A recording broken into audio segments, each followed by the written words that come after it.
Service in Peachtree City has issued a flash flood warning for central Cherokee County in north central Georgia until 2:45 a.m. Eastern Daylight Time.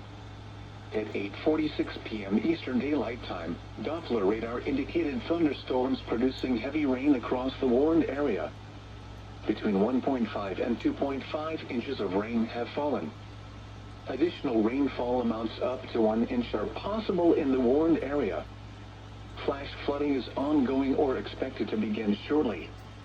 Hazard: flash flooding caused by thunderstorms. Source: radar.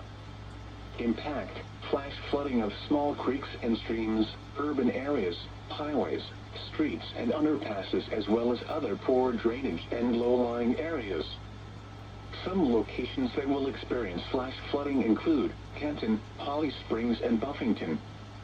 Turn around. Do not drown when encountering flooded roads. Most flood deaths occur in vehicles. Be aware of your surroundings and do not drive on flooded roads.